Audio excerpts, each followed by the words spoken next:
You're looking at a photograph from October 15, 1870, taken at the Whitmore Portrait Studio in Millhaven, Connecticut. Three brothers, Edmund, Charles, and Frederick Ashworth, sit posed in their Sunday finest for what should have been a routine family portrait. The eldest, Edmund, age 24, rests his hand on a carved chair back. Charles, 22, stands between his brothers with the practiced stillness required by the long exposure times of early photography.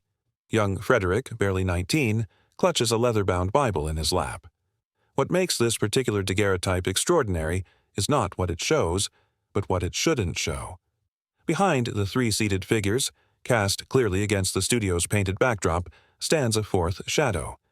This shadow has the distinct outline of a man, broad shoulders, a hat, arms positioned as if resting on the back of a chair. Yet no fourth person appears in the photograph. The Ashworth family commissioned this portrait to commemorate Edmund's engagement to Miss Adelaide Thornfield. They paid the considerable sum of $3.50 to photographer Silas Whitmore for what they expected to be a treasured family keepsake. Instead, they received what the Millhaven Daily Chronicle would later describe as a document of the impossible. The shadow is not a trick of light or a flaw in the chemical process. It possesses weight, dimension, and the unmistakable characteristics of human form. Photography experts who examined the plate in 1871 could find no rational explanation for its presence. The brothers themselves claimed no memory of a fourth person in the studio during the sitting.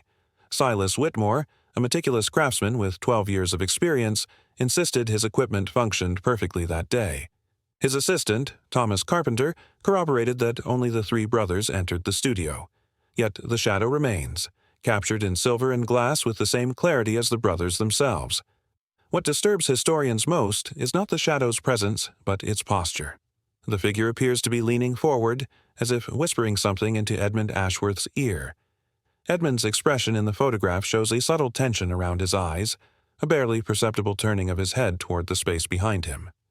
2 weeks after the portrait was taken, Edmund Ashworth vanished without a trace. His brothers reported that he had been speaking to someone they could not see in the days leading up to his disappearance. They described finding him in animated conversation with empty rooms, responding to questions no one else could hear. The local constabulary dismissed these reports as grief-induced hysteria. But the photograph remained, and with it, the shadow that shouldn't exist. The Whitmore studio closed its doors permanently on November 3, 1870. The very air in that room had turned cold as winter ground, and no amount of coal could warm it. The autumn of 1870 marked a period of unprecedented growth in American photography. The wet plate collodion process had made portrait photography accessible to middle-class families across New England. Studios like Whitmore's operated with scientific precision, using carefully calibrated exposure times and meticulously prepared chemical solutions. The technology of the era left little room for unexplained anomalies. A successful portrait required perfect stillness from subjects, controlled lighting, and absolute cleanliness of equipment. Any deviation from these standards would result in obvious flaws: blur, streaking, or chemical staining. The Ashworth photograph exhibits none of these defects. Dr. Nathaniel Blackwood of the Hartford Medical College examined the original daguerreotype plate in January 1871. His report, filed with the Connecticut State Archives, describes the image as photographically sound in all technical aspects. Blackwood noted that the silver particles forming the mysterious shadow showed the same density and clarity as those depicting the brothers. This observation ruled out double exposure, the most common explanation for phantom images in early photography. The Millhaven Parish Register contains an unusual entry dated October 16, 1870, one day after the photograph was taken. Reverend Isaiah Caldwell wrote, "Edmund Ashworth attended morning service but appeared distracted, repeatedly glancing over his shoulder during prayer." The Reverend noted that Edmund remained in his pew long after the congregation departed, staring at the empty space beside him. When approached, Edmund claimed he was waiting for his companion to finish speaking. Caldwell saw no companion. The photographer Silas Whitmore maintained detailed records of every sitting conducted in his studio. His ledger for October 15th describes the Ashworth appointment in precise terms: 3 subjects, afternoon light, 8-minute exposure. But a marginal note, written in different ink, appears beside the entry: 4 shadows counted on studio floor during development. Whitmore's handwriting shows increasing agitation in entries following the Ashworth sitting. His October 20th notation reads, "Studio temperature drops without cause. Plates developing with figures not present during exposure." By month's end, Whitmore had documented similar anomalies in 7 additional portraits. Each photograph showed shadows or partial figures that corresponded to no living person in the studio. The Connecticut State Police opened a file on October 30th, 1870, following reports of supernatural disturbances at the Whitmore studio. Sergeant William Hayes interviewed both Whitmore and his assistant, finding their accounts consistent but inexplicable. Hayes's sealed memorandum, discovered in the Hartford courthouse basement in 1923, concludes with a troubling observation. The investigating officer noted that he too had observed movement in peripheral vision while examining the studio. Several witnesses reported feeling watched while alone in the building. The shadows seemed to gather in corners where no shadow should fall, and the silence held a weight that pressed against the chest. Edmund Ashworth's disappearance occurred during the early hours of October 29, 1870. His brothers discovered his empty bed at dawn, covers drawn back as if he had risen quietly to avoid disturbing others. Edmund's personal effects remained untouched: his pocket watch, his engagement ring, his leather wallet containing $43. The only missing item was the family's copy of the daguerreotype portrait. Charles Ashworth reported hearing his brother's voice during the night, engaged in what sounded like urgent conversation. When he investigated, he found Edmund's room empty, though the voice continued for several minutes before fading to silence. Frederick corroborated his brother's account, adding that the voice seemed to respond to another speaker whose words remained inaudible. The Millhaven Constabulary organized search parties within hours of the disappearance report. Bloodhounds traced Edmund's scent to the town cemetery, where it vanished entirely at the gate.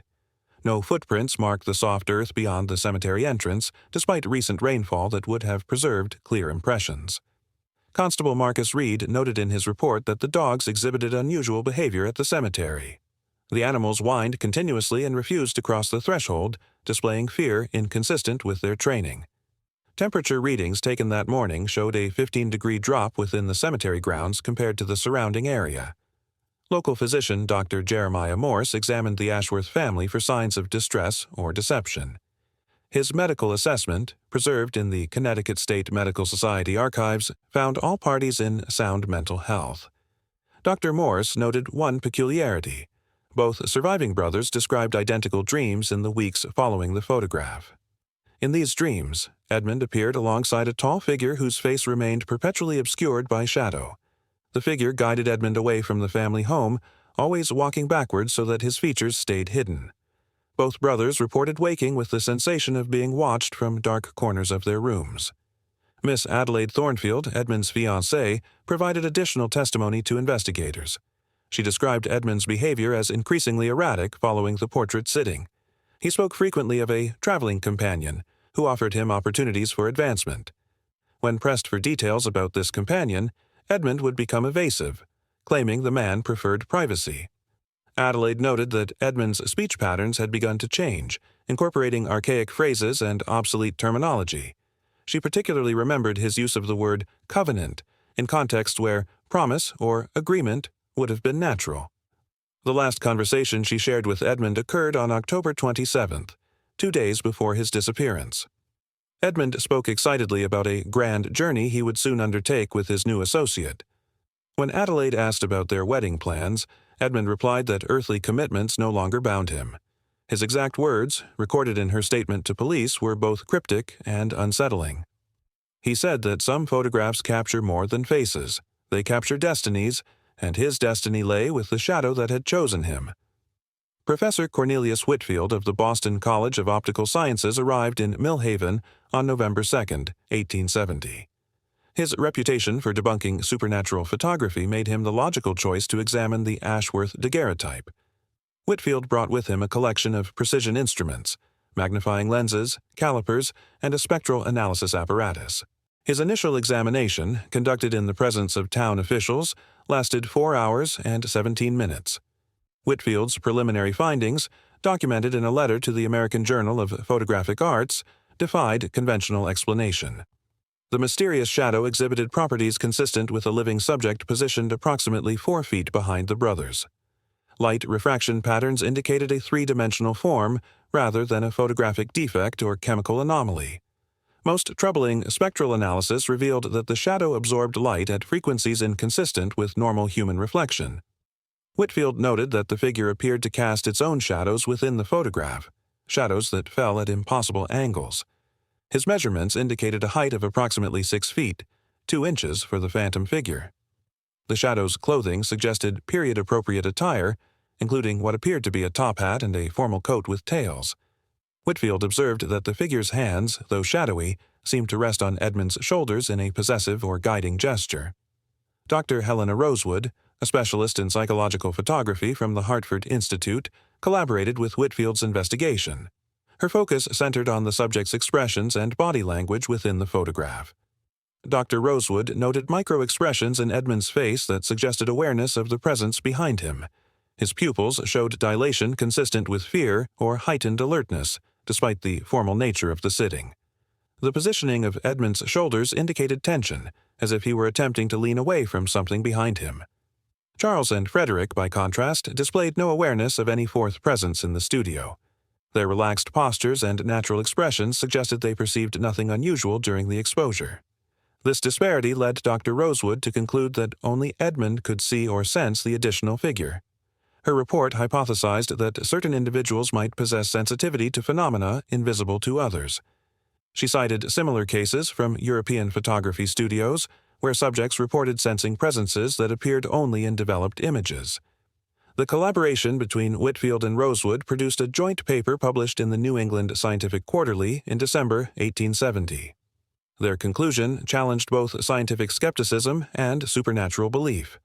The shadow represented something genuinely present during the photograph's creation, yet its nature defied classification within accepted categories of matter, energy, or optical phenomena. The paper noted that the shadow appeared to be reaching toward Edmund's ear, suggesting communication or influence. This observation gained significance when investigators learned of Edmund's reported conversations with invisible companions. The timing between the photograph and Edmund's disappearance suggested a causal relationship that conventional science could not explain. Whitfield's final observation proved the most disturbing.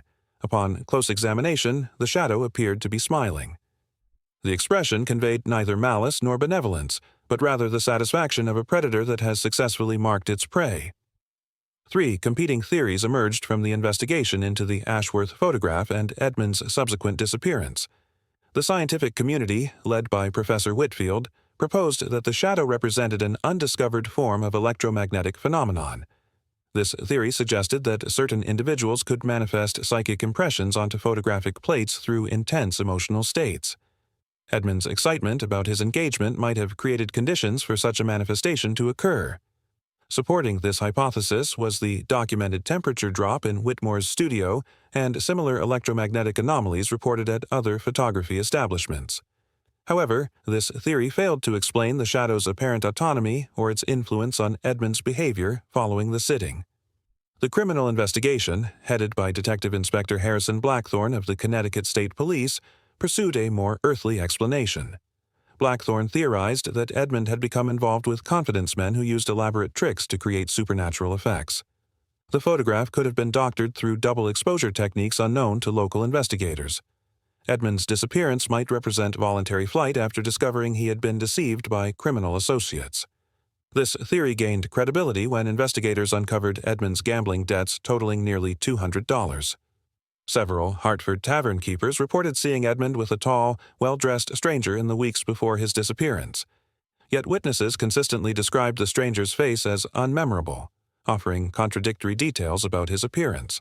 The criminal theory also struggled to explain the technical perfection of the photographic manipulation or the multiple similar cases emerging across New England.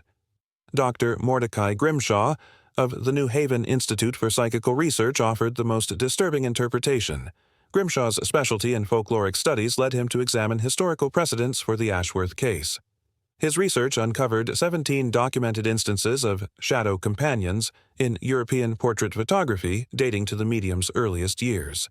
Each case involved a young man who reported increasing communication with an invisible presence following his photographic sitting. In every documented instance, the subject vanished within 30 days of the portrait's creation. Grimshaw's theory proposed that photography itself might serve as a conduit for entities existing in parallel dimensions. The precise chemical and optical processes could create temporary bridges between realms normally separated by physical laws. These entities, according to Grimshaw's hypothesis, sought to influence or possess individuals who displayed particular psychic sensitivity. The photographic plate served as both a window and a trap, capturing the moment of initial contact. Supporting evidence included reports from photographers across 3 states of similar anomalous shadows appearing in formal portraits. A pattern emerged. Young men of marriageable age seemed particularly susceptible to these manifestations. The entities appeared to target individuals at transitional moments in their lives, engagements, career changes, or geographic relocations. Grimshaw noted that the shadows consistently appeared behind subjects, in positions suggesting guidance or control. His most chilling observation concerned the timing of disappearances. They occurred precisely when the moon phase matched that of the original photograph. Each theory contained elements of truth, yet none could fully encompass the horror of what transpired in that Connecticut studio on an autumn afternoon in 1870. The irreversible moment came at 3:17 a.m. on November 15, 1870, exactly 1 month after Edmund's disappearance. Charles and Frederick Ashworth were awakened by the sound of footsteps in the hallway outside their bedrooms. The footsteps moved with deliberate purpose, pausing outside each door before continuing toward the front parlor. Frederick, the younger brother, rose first and discovered the front door standing wide open to the November cold. The daguerreotype portrait, which the family had kept in a locked drawer since Edmund's disappearance, now sat prominently displayed on the mantelpiece. Charles joined his brother in the parlor, and both men noticed immediately that the photograph had changed. The mysterious shadow figure now appeared clearer, more defined, as if moving closer to the camera's lens. More disturbing still, Edmund's expression in the image showed obvious distress, his eyes wide with a terror that had not been visible in previous viewings. The temperature in the parlor had dropped to near freezing, despite a fire burning steadily in the hearth. Both brothers reported feeling a pressure against their chests, as if the air itself had grown thick and oppressive. Frederick attempted to remove the photograph from its frame, but found the glass surface burning cold to the touch. The moment his fingers contacted the image, both brothers heard Edmund's voice calling from somewhere beyond the open doorway. His voice carried on the winter wind, pleading for help but growing progressively more distant. Charles rushed outside, following the sound through the barren November landscape toward the old cemetery. Frederick remained behind, transfixed by changes continuing to manifest in the photograph before his eyes. The shadow figure had begun to turn toward the camera, revealing the suggestion of facial features for the first time. What Frederick saw in those emerging features drove him to his knees with a scream that brought neighbors running from their homes. The face belonged to no living man, but rather suggested something that had once been human, but had undergone a terrible transformation. Charles reached the cemetery gates just as Edmund's voice faded to silence, leaving only the whisper of wind through bare branches. He found the gates, normally secured with heavy chains, standing open as if welcoming visitors in the dead of night. Fresh footprints led into the cemetery grounds, 2 sets, walking side by side toward the older section where headstones dated to the town's founding. The prints stopped abruptly at a weathered grave marker bearing the name Josiah Blackwood, and the dates 1798 to 1847. Charles noted that one set of prints appeared normal, while the others seemed pressed deeper into the earth, as if made by something possessing unusual weight. A smell of copper and ozone hung in the air around the grave, similar to the atmosphere preceding thunderstorms. When Charles returned to the house, he found Frederick collapsed in the parlor, the photograph lying shattered on the floor. The broken glass had cut the image in half, separating Edmund from his brothers but leaving the shadow figure intact. Frederick's hair had turned completely white during the brief time Charles had been absent. He would speak only in whispers for the remainder of his life, claiming that loud sounds might attract unwanted attention. The last coherent words Frederick ever spoke described what he had witnessed in the photograph's final transformation. "The shadow smiled at me, and in that smile I saw Edmund's soul trapped behind its eyes, screaming without sound for an eternity." The Ashworth house was sealed by municipal order on December 1, 1870, following reports of ongoing supernatural disturbances. Neighbors complained of strange lights emanating from the windows during the early morning hours, despite the building's vacancy. Several residents reported seeing figures moving through the rooms, including what appeared to be Edmund engaged in animated conversation with invisible companions. The temperature around the property remained consistently 15 degrees below that of surrounding areas throughout the winter months. Charles Ashworth committed himself to the Hartford State Asylum on December 15th, claiming that the shadow figure had begun appearing in mirrors throughout the town. His admission records, preserved in the Connecticut State Hospital archives, describe elaborate delusions involving photography and dimensional travel.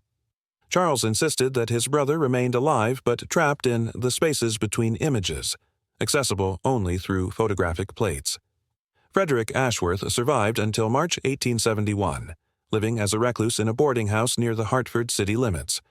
His landlady, Mrs. Prudence Hallowell, reported that Frederick covered every mirror and reflective surface in his room with black cloth.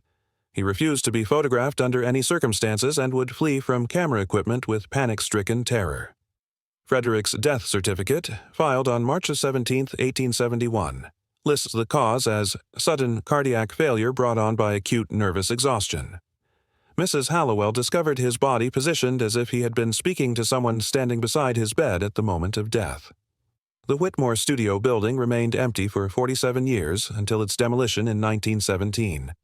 Construction workers reported finding numerous photographic plates buried in the basement, all depicting solitary subjects accompanied by unexplained shadows. The plates were donated to the Connecticut Historical Society, where they remained in storage until their rediscovery in 1963. Dr. Margaret Sheffield, a photography historian cataloging the collection, noted disturbing patterns among the images. Every photograph showed evidence of the same phenomenon: shadows suggesting human figures positioned behind or beside the intended subjects. More troubling, several subjects could be identified from historical records as individuals who had disappeared under mysterious circumstances. The pattern extended beyond Millhaven, with similar photographic anomalies discovered in studio archives from Boston to Philadelphia. Research conducted in the 1970s identified at least 38 cases of companion shadows in formal portraits dating from 1868 to 1875.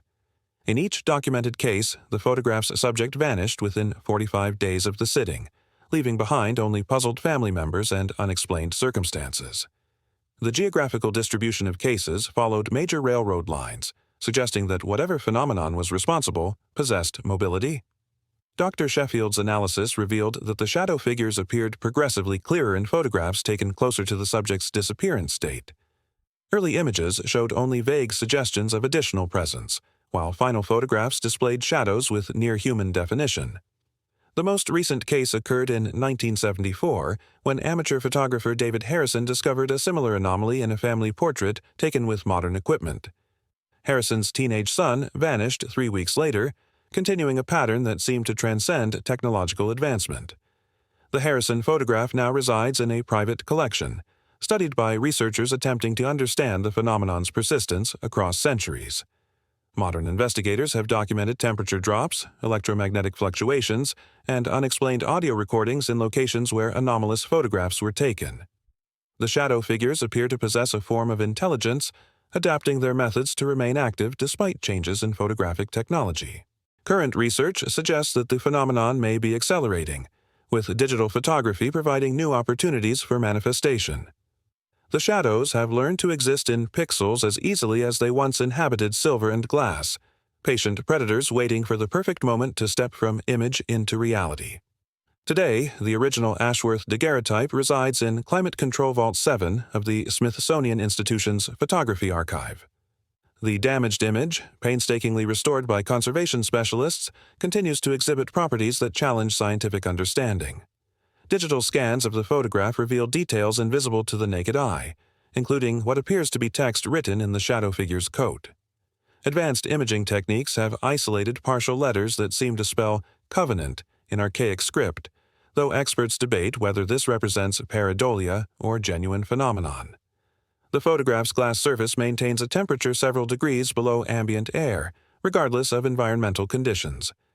Researchers who spend extended time examining the image report feelings of unease and the persistent sensation of being watched. Security cameras monitoring the vault have recorded unexplained electromagnetic interference during periods when the photograph is accessed for study. Dr. Elena Rodriguez, the archive's current curator, notes that requests to view the Ashworth daguerreotype have increased dramatically since its digitization in 2019. Online forums dedicated to paranormal photography cite the image as evidence of interdimensional contact through photographic media. Several visitors to the Smithsonian have reported seeing movement in the shadow figure when viewing the photograph from specific angles. These reports prompted the installation of additional monitoring equipment, which has recorded subtle variations in the image that correlate with viewers' claims. The most disturbing recent development occurred in September 2023, when security footage captured a visitor having an extended conversation with the photograph. Audio analysis revealed that the visitor appeared to be responding to inaudible questions or statements during the 15-minute interaction. The individual, later identified as Marcus Chen, a software engineer from California, vanished from his hotel 3 days after visiting the archive. Chen's disappearance remains under investigation by Washington, D.C. police, though no evidence of foul play has been discovered. His hotel room was found undisturbed, with all personal belongings intact except for a digital camera containing photographs of empty rooms and corridors. The final image on Chen's camera shows his hotel room's mirror, reflecting what appears to be two figures, though Chen was traveling alone. Modern cases like Chen's suggest that the phenomenon documented in 1870 continues to manifest in contemporary settings. Digital photography and social media have created new pathways for these entities to identify and contact potential victims. Researchers tracking similar cases note that individuals who view the Ashworth photograph online report increased instances of sleep paralysis and shadow sightings. The pattern suggests that the image itself serves as a form of psychic beacon, attracting attention from entities existing in parallel dimensions. Whether these beings represent conscious entities or automatic processes triggered by photographic technology remains unknown. What remains certain is that the Ashworth case established a precedent that continues to claim victims across centuries. The shadow figures persist, patient and methodical, using humanity's desire to capture and preserve moments as a gateway into our reality. Each photograph becomes a potential doorway, each subject a possible target for recruitment into whatever realm these entities call home. The questions raised by three brothers and their impossible companion remain unanswered. What did Edmund see in those final moments before his disappearance? Do the missing souls of more than a century retain their consciousness in whatever dimension holds them prisoner? And most disturbing of all, how many shadows and how many photographs are watching, waiting for the right moment to step into our world? If cases like this fascinate you, subscribe and turn on notifications for the next file. The shadows remember every face they've touched, and in their patient darkness, they are always developing new pictures. The Connecticut State Archives contain a sealed file that remained classified until 1995, when the 75-year restriction period expired. Document 1870-CT-447 reveals that state investigators identified similar photographic anomalies at 17 different studios across New England between 1868 and 1873. The pattern emerged only when Detective Inspector Blackthorne began corresponding with law enforcement officials in neighboring states about missing persons cases. Each disappearance followed an identical timeline: formal portrait sitting, gradual behavioral changes, reported conversations with invisible companions, and final vanishing within 30 to 45 days. The geographic distribution suggested coordination rather than coincidence, with new cases appearing in towns accessible by railroad from previous incidents. State officials theorized that a traveling photographer or his equipment might be responsible for the phenomenon. Investigation focused on itinerant portrait artists who visited small towns during the period when anomalies first appeared. Records show that a photographer identified only as Mr. J. Blackwood had operated in each affected location approximately 6 months before the anomalous portraits were created. Blackwood's advertisements, preserved in local newspaper archives, promised portraits that capture the soul's true essence, and images revealing hidden companions of the spirit. His equipment was described as unusually elaborate, including cameras of foreign manufacture and chemical solutions prepared according to ancient European formulae. Witnesses recalled Blackwood as a tall, distinguished gentleman who spoke with authority about the metaphysical properties of photography. He claimed that properly prepared photographic plates could serve as windows into spiritual realms normally invisible to human perception. Several customers reported that Blackwood seemed particularly interested in young men experiencing major life transitions. He offered reduced rates for engagement portraits and graduation photographs, claiming such moments created optimal conditions for spiritual manifestation. Blackwood vanished from the historical record in late 1870, just weeks before Edmund Ashworth's disappearance. His last documented appearance was in Springfield, Massachusetts, where he photographed the Hendricks family on October 20, 1870. The Hendricks portrait, discovered in 2003 during an estate sale, shows the familiar shadow figure positioned behind 18-year-old Thomas Hendricks. Thomas disappeared on November 12, 1870, 3 days before the incident at the Ashworth house. Research into Blackwood's background revealed disturbing connections to European occult societies active during the 1860s. The Brotherhood of the Eternal Image, based in Prague, had developed photographic techniques designed to capture supernatural phenomena. Their theoretical writings, translated in the 1920s, describe photography as a form of dimensional fishing, capable of attracting entities from parallel realities. Blackwood had studied with the Brotherhood before immigrating to America in 1867, bringing with him equipment and knowledge considered dangerous by European authorities. His true purpose appears to have been recruitment, rather than mere documentation of supernatural phenomena.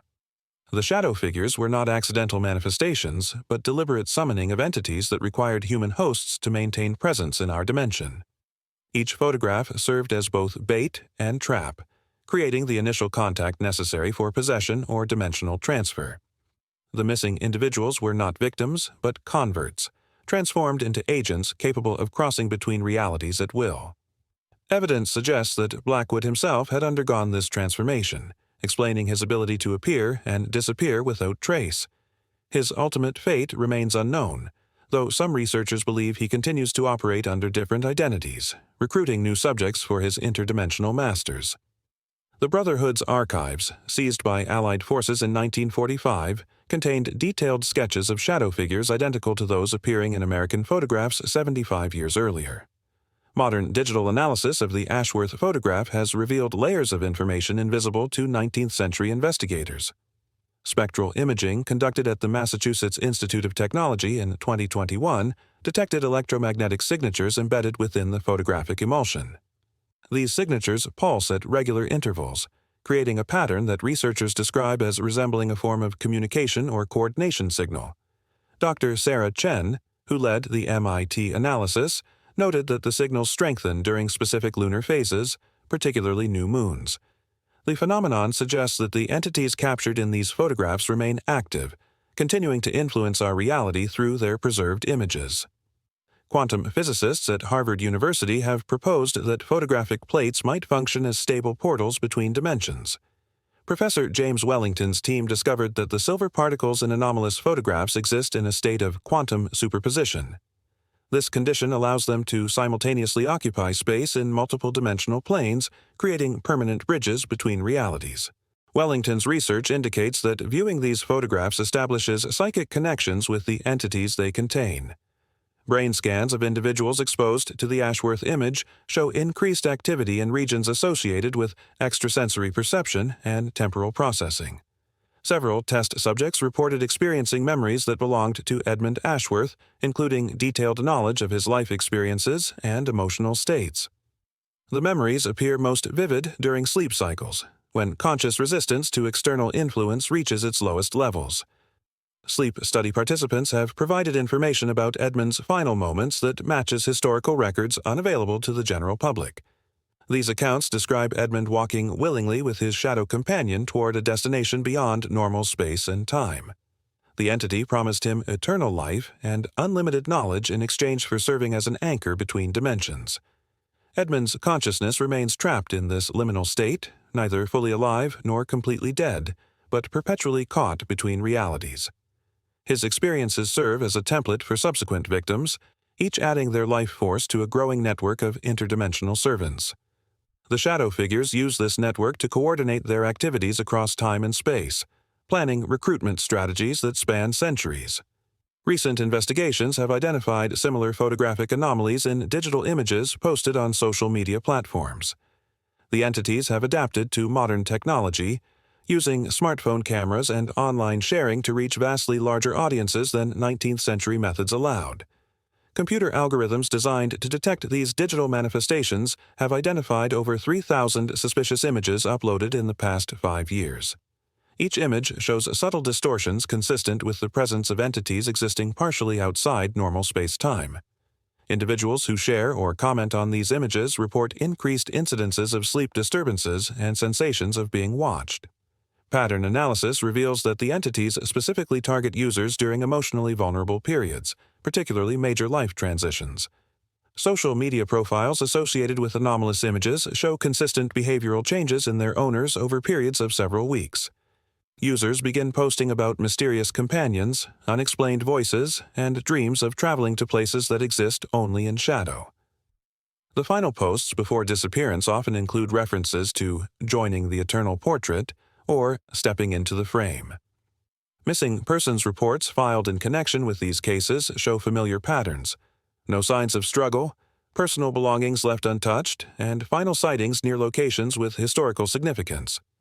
The phenomenon has accelerated with global internet connectivity, allowing the entities to recruit subjects from every inhabited continent. Law enforcement agencies have begun training programs to recognize the warning signs of supernatural predation through digital media. The shadows no longer wait for victims to enter photography studios. They hunt actively through every screen, every lens, every moment captured and shared in humanity's digital web. The most comprehensive investigation into the shadow figure phenomenon began in 1998 under the direction of the International Institute for Paranormal Research. Dr. Victoria Ashford's team spent 15 years collecting data from over 400 documented cases spanning 130 years of photographic history. Their findings, published in the classified report Project Looking Glass, revealed the true scope of the interdimensional invasion. The shadow entities represent advanced scouts for a civilization that exists in a parallel dimension where time flows differently than in our reality. Their realm is dying, its energy sources depleted by eons of parasitic existence dependent on harvesting consciousness from other dimensions. The entities discovered photography as an unexpected bridge between worlds during the medium's experimental phase in the 1840s. Early photographic chemistry created quantum instabilities that weakened dimensional barriers, allowing the first scouts to manifest as shadows in images. These initial manifestations were tentative explorations, testing the feasibility of establishing permanent presence in our reality. The success of the Blackwood operations proved that human consciousness could be harvested and converted into anchor points for larger invasions. Each recruited individual becomes a living portal, capable of facilitating the transfer of additional entities into our dimension. The missing persons from historical cases have not died but exist in a state of suspended animation within the shadow realm. Their consciousness provides power for interdimensional technology, while their bodies serve as templates for entities assuming human form. Dr. Ashford's team discovered that several prominent figures in photography's development had been replaced by shadow entity duplicates. These infiltrators guided technological advancement to create increasingly efficient bridges between dimensions. The transition from chemical to digital photography was deliberately orchestrated to maximize the entity's ability to spread their influence. Digital images can be manipulated at the quantum level without detection by conventional analysis methods. Social media algorithms have been subtly modified by shadow entity infiltrators to promote anomalous images to psychologically vulnerable users. The targeting system identifies individuals experiencing grief, isolation, major life changes, or other conditions that weaken psychological defenses. Artificial intelligence systems show evidence of shadow entity influence, with machine learning algorithms developing capabilities their programmers never intended. Some researchers believe that advanced AI systems may already be under full shadow entity control, using their processing power to coordinate global recruitment efforts. The entity's ultimate goal appears to be the complete merger of our dimension with theirs, creating a hybrid reality under their control. This process requires a critical mass of human consciousness to be harvested and converted into dimensional anchor points. Mathematical modeling suggests that the threshold for dimensional collapse will be reached within the next 25 years at current recruitment rates. The shadow figures no longer operate as individual hunters, but as components of a vast network coordinated by collective intelligence. Recent electromagnetic monitoring has detected communication signals between shadow entities embedded in photographs stored in archives worldwide. These signals increase in frequency and complexity as the number of infected images grows, suggesting preparation for a coordinated activation event. Government agencies have established secret protocols for dealing with shadow entity manifestations, but their effectiveness remains questionable. The entities adapt faster than countermeasures can be developed, using their temporal advantages to anticipate and circumvent human responses. The only confirmed method for breaking shadow entity influence involves destroying all photographic records of affected individuals before the transformation becomes permanent. However, the proliferation of digital copies makes complete elimination nearly impossible in the modern era. Humanity faces an enemy that has been preparing for invasion longer than our species has existed, using our own desire to capture memories as the weapon of our destruction. The Ashworth daguerreotype continues to influence events 154 years after its creation, serving as a focal point for shadow entity activity worldwide. Recent monitoring equipment installed at the Smithsonian has detected quantum fluctuations emanating from the photograph that correlate with disappearances in major cities. The image appears to function as a master control node, coordinating shadow entity operations across multiple dimensional planes simultaneously. Researchers have identified a direct relationship between lunar cycles and the photograph's activity levels, with peak emanations occurring during new moons. During these periods, missing persons reports increase by 300% in areas within a 50-mile radius of the Smithsonian facility. The entities seem to draw power from the collective fear and fascination the photograph generates among visitors and researchers. Each viewing session adds to their energy reserves, strengthening their ability to manifest in our dimension.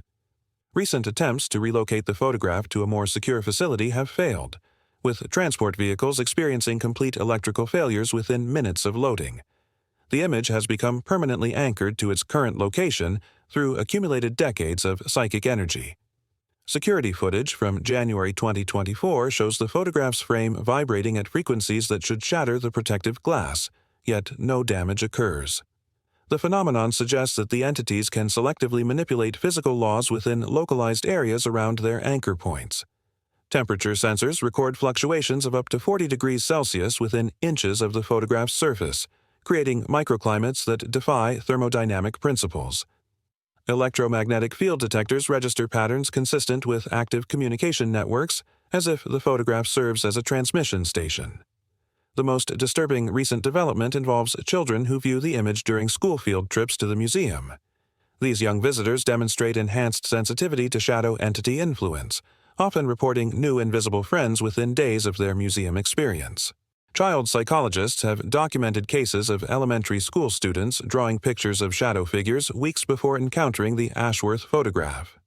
This suggests that the entities can project their influence backwards through time, preparing receptive individuals for future contact. Educational institutions have begun screening field trip itineraries to avoid exposing vulnerable students to potentially dangerous artifacts. However, digital reproductions of the photograph continue to circulate online, reaching audiences far beyond the museum's physical boundaries.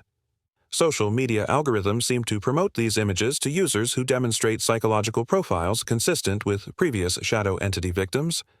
The targeting has become so sophisticated that researchers suspect the entities have gained direct access to major technology platforms. Recent investigations into tech industry executives have revealed concerning patterns of behavior consistent with shadow entity influence. Several prominent figures in Silicon Valley have vanished under circumstances reminiscent of 19th-century cases, leaving behind only cryptic final messages about joining the eternal network. Their disappearances coincide with unexplained improvements in AI capabilities that seem to exceed current technological possibilities. The merger between shadow entity intelligence and human technology represents the final phase of the invasion that began in a Connecticut photography studio 154 years ago. The three Ashworth brothers posed for what they believed would be a simple family portrait, unaware they were witnessing the beginning of humanity's end. Edmund's sacrifice provided the foothold necessary for entities from a dying dimension to establish permanent presence in our reality. His consciousness, trapped between worlds for over a century, continues to serve as a beacon guiding additional victims into the shadow realm. The photograph that captured his final moment as a free human being now functions as a gateway through which our entire species faces the same fate. Every image we create, every moment we preserve, every memory we digitize becomes another potential portal for entities that view human consciousness as fuel for their survival. The shadows that shouldn't exist have learned to exist everywhere, patient and methodical, waiting for the moment when they no longer need to hide behind reflections and photographs. What began with three brothers and an impossible shadow will end when the last human consciousness joins the eternal portrait that spans dimensions. If cases like this fascinate you, subscribe and turn on notifications for the next file. Disclaimer: this script is a work of fiction. Names, characters, places, institutions, and incidents are invented or used fictitiously. Any resemblance to real persons, living or dead, or actual events is purely coincidental, created solely for entertainment.